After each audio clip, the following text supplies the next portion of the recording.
pessoal, boa noite. Meu nome é Vanessa e eu tô aqui hoje para falar com vocês sobre cristais. Gente, eu vou dividir esse vídeo em 3 partes. A primeira parte eu vou postar hoje. A gente vai falar sobre formação de cristais. Desde as formas de origem dos cristais até a estrutura atômica e família de cristais, tá? Depois eu vou postar um outro vídeo, provavelmente amanhã, falando sobre a energização correta dos cristais, porque tem gente que diz que cristal não pode ser energizado no sol. Eu quero falar sobre isso porque para mim é a melhor forma de energizar o cristal e a mais eficiente, comprovadamente pela física. E depois, na terceira parte, a gente vai falar sobre a interação dos cristais com as pessoas e os ambientes, e a gente vai usar os conhecimentos que a gente vai adquirir hoje e amanhã com a parte 1 e a parte 2, tá bom? Bom, falando de formação de cristais, o cristal, ele é o quê? Primeiro, ele recebe esse nome porque ele é a cristalização de componentes químicos que, por alguma ação natural, se cristalizou. Então, cristal recebe o nome de cristal por conta do processo de cristalização de componentes químicos. Depois, o cristal, ele é a herança, é o registro químico da evolução do planeta. Desde que a Terra se originou, começou a formarem-se os cristais. Por quê, Vanessa? Porque a formação cristalina, ela não é uma formação rápida. Pelo contrário, assim como um fóssil, ela demora milhares e milhares e milhares de anos.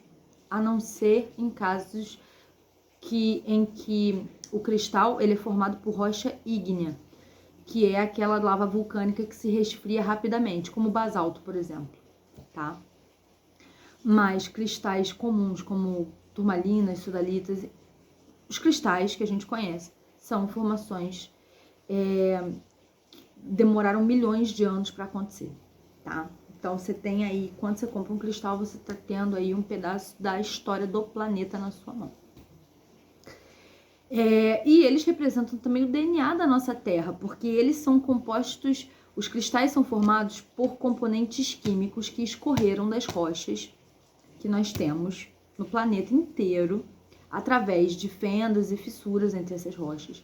Esses minerais, eles vão cair no solo, eles são absorvidos pela Terra e eles começam esse processo de cristalização. Tem cristais que foram formados sob pressão, ou seja, eles estavam muito próximos do núcleo ou eles estavam prensados, muito provavelmente na terra em si, tá? Areia com areia, sabe? Terra com terra e o cristal aqui no meio. Esses cristais formados por pressão, eles têm as suas características particulares pelo seu processo de formação. É o caso, por exemplo, um cristal que foi formado sob pressão é a jade. Sim, a jade. Que é uma composição mineral de jadeíta e nefrita. Vou botar a foto aqui para vocês verem. Existe também os cristais que se formaram em bolsões de água, de ar. O nome correto é câmaras profundas no subsolo, tá? Mas a gente vai chamar de bolsões de ar. E dando um exemplo de cristal que se forma nesse bolsão de ar, a gente vai ter o rubi e a safira. Esses bolsões de ar, o que eles fazem? Eles estão lá embaixo, né? Lá no subsolo. Eles estão bem distantes da gente, então existe bastante também pressão sob esse bolsão de ar, que se forma na maioria das vezes pelo deslocamento de placas tectônicas ou às vezes pelo próprio magma, quando um vulcão entra em erupção. Existem várias formas de se formarem esses bolsões de ar, tá? Mas esses minerais que caem no solo e são absorvidos pela terra, alguns acabam chegando nesses bolsões. No caso da safira, e do rubi, a composição mineral deles é alumínio e oxigênio, tá? Então, moléculas de alumínio com moléculas de oxigênio se encontraram ali naquele bolsão de ar e formaram a safira. Quando o alumínio se encontra com o oxigênio e o crômio fala assim, peraí que eu quero participar dessa festa, forma-se o rubi, porque é o crômio que dá a safira a cor vermelha, que acaba virando um rubi. Se só tiver alumínio e oxigênio, vai ser azul essa composição química e vai ser a safira. Quando o crômio chega na festa, ele passa a ser um rubi, tá bom? Tô explicando isso dessa forma porque depois a gente vai falar sobre famílias de cristais e aí eu vou usar esse exemplo de novo para vocês entenderem o que eu tô falando. Existem também cristais que se formam pelo gotejamento de soluções aquosas. Como assim, Vanessa? É quando soluções aquosas, como por exemplo as águas de veios quentes que vêm do núcleo, como as fontes hidrotermais que a gente conhece, que jorram água quente. Então, quando alguns minerais se encontram com essas fontes de água, há cristais que se formam ali, como é o caso do quartzo, da turquesa, da esmeralda, da ametista, que é um quartzo. Então, eles se encontram ali em veios, né, quentes de água, e a temperatura também ajuda. E eles se formam quando encontram aí esses componentes químicos. Eu vou deixar aqui, eu não sei, o que vocês acham de eu fazer um vídeo falando sobre essas composições químicas de cristais? Por quê?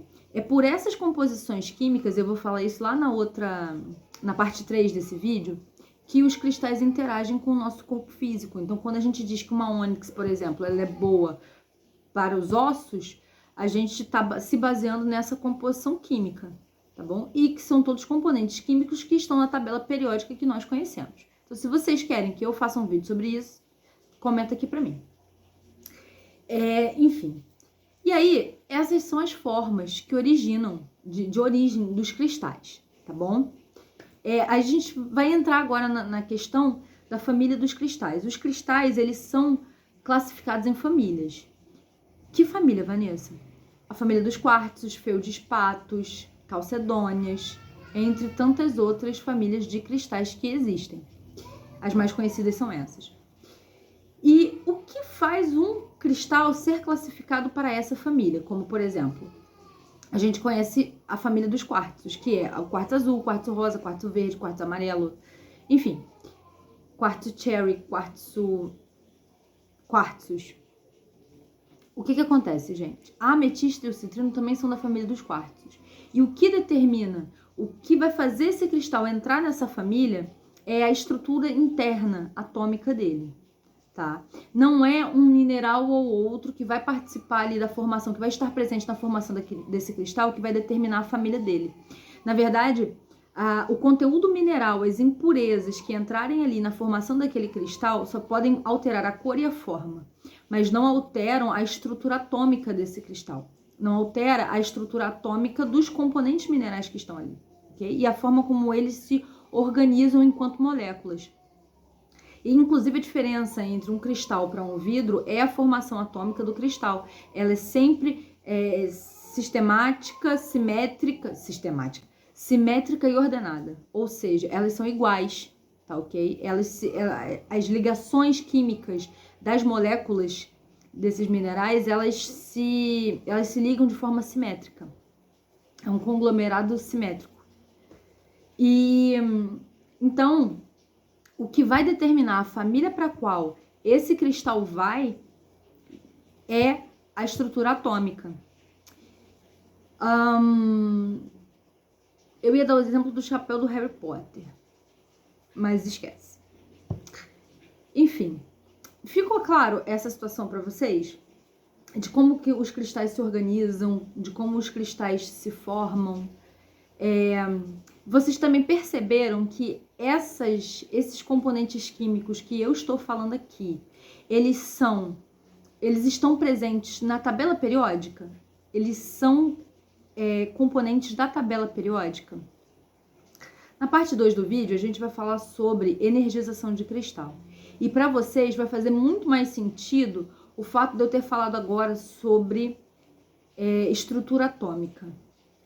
Porque quando a gente for falar de energização, a gente vai falar sobre os átomos e sobre a troca energética dos cristais. E eu vou poder explicar para vocês, na parte 2, por que eu, Vanessa, recomendo que as pessoas energizem e que é o que faz mais sentido, cientificamente falando, energizar cristais no Sol. Eu recomendo por conta de 2 efeitos físicos, principalmente da família do quartzo, na família dos quartzos, tá? Existem 2 princípios físicos e efeitos físicos que ocorrem quando você coloca o seu cristal para energizar no Sol. E ele se torna muito mais potente do que qualquer outra forma de energização. Daria a ele, se não o Sol, ok? Curte, comenta, compartilha, se inscreve no canal. Amanhã eu tô lançando a parte 2 desse vídeo.